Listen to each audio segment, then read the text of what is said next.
नमस्कार। भारत और वेस्टइंडीज के बीच इंदौर में 8 दिसंबर को वनडे मुकाबला होगा। तैयारियां बड़े जोरों पर चल रही हैं। स्टेडियम को चमकाया जा रहा है, मैली पड़ी कुर्सियों को धोया जा रहा है और जो लोग ये काम कर रहे हैं वो भी खिलाड़ी हैं। क्रिकेट के नहीं, फुटबॉल के खिलाड़ी हैं। फुटबॉल की उतनी कद्र नहीं है जितनी कि क्रिकेट की है। ये तस्वीरें इंदौर के होलकर स्टेडियम की हैं और जो नौजवान लोग कुर्सियां साफ कर रहे हैं वो स्टेट लेवल के फुटबॉल खिलाड़ी हैं।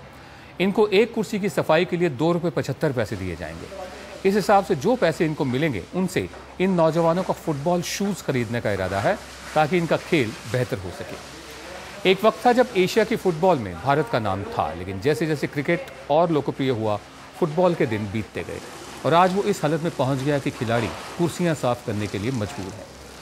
कुर्सियां साफ करते खिलाड़ियों का ये नज़ारा मध्य प्रदेश फुटबॉल एसोसिएशन के अफसरान पर लानत भेज रहा है। आगे बढ़ते हैं। करीब 5 साल पहले एमसीडी ने दिल्ली के रिहायशी इलाकों में बनी दुकानों की सीलिंग शुरू की। खूब हंगामा हुआ। ज्यादातर हंगामा बीजेपी की तरफ से हुआ। आरोप लगे कि बड़े बड़े शॉपिंग मॉल्स बन रहे हैं, सीलिंग इन मॉल्स के लिए ग्राहक जुटाने का इंतजाम है। जब मोहल्ले की दुकानें बंद हो जाएंगी तो लोग शॉपिंग मॉल्स में जाएंगे। बहरहाल आज शॉपिंग मॉल्स भी चल रहे हैं और मोहल्लों की दुकानें भी चल रही हैं। अब बिल्कुल ऐसा ही रिटेल में विदेशी निवेश एफडीआई को लेकर हो रहा है। डर जताया जा रहा है कि बड़े बड़े विदेशी सुपरमार्केट आने से छोटी दुकानें खत्म हो जाएंगी। इसी बात को लेकर आज देश भर में बंद रहा। जम्मू, चंडीगढ़, दिल्ली, लखनऊ, कोलकाता, बेंगलुरु, मुंबई, हैदराबाद, आज सब जगह एक जैसा नजारा रहा। दुकानें बंद, बाजार बंद और कारोबारी सड़कों पर।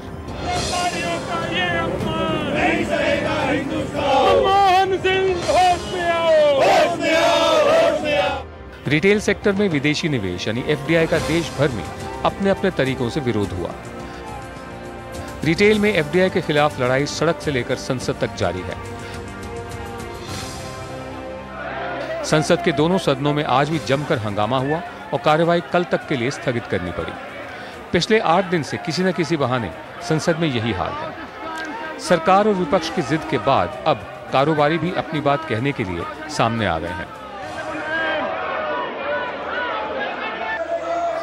हर किसी को अपनी बात कहने का हक है, लेकिन विवाद भी तो हल होना चाहिए, क्योंकि ना तो जिद किसी समस्या का हल है, ना रोज रोज का विरोध और ना ही सड़कों पर प्रदर्शन, क्योंकि नुकसान देश का ही है। फिक्की के मुताबिक 12 घंटे के भारत बंद से तकरीबन 13,000 करोड़ रुपए का नुकसान देश को होता है। आंदोलन के दौरान सड़क जाम करने, रेलगाड़ियां रोकने, तोड़फोड़ और आगजनी से जो नुकसान होता है, लोगों को परेशान होना पड़ता है, वो अलग है। तेलंगाना के मुद्दे पर आंदोलन की वजह से पिछले 1 साल में हैदराबाद में तकरीबन 60,000 लोगों को अपनी नौकरियों से हाथ धोना पड़ा है। हाल ही में 23 नवंबर को सुप्रीम कोर्ट ने यह इशारा किया था कि वो रेल रोकने और सड़क जाम करने के मामलों में अलग अदालतें बनाने के लिए केंद्र सरकार से कहेगा। सुप्रीम कोर्ट ने काफी पहले 1998 में बंद को बंद करने की कोशिश की थी, लेकिन राजनीतिक दल आज तक नहीं माने हैं।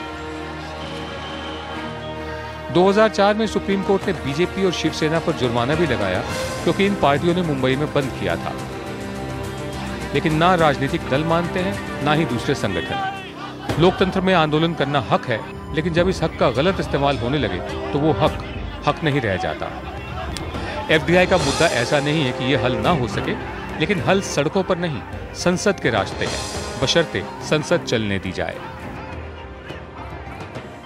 मेरे साथ है विश्वबंधु गुप्ता। आप इनकम टैक्स कमिश्नर रह चुके हैं और एफडीआई के मुद्दे पर पिछले 2 दिन से हमें समझाते आ रहे हैं। बंधु जी, बहुत शुक्रिया एक बार फिर अपना वक्त हमें देने का।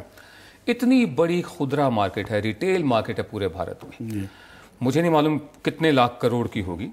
क्या उसको स्ट्रीमलाइन किया जाना चाहिए? बिल्कुल किया जाना चाहिए। मैं आपको एक थोड़ा सा अंदाजा दे देता हूं कि करीब 25 करोड़ हिंदुस्तानी इस पूरे व्यापार में लगे हुए हैं।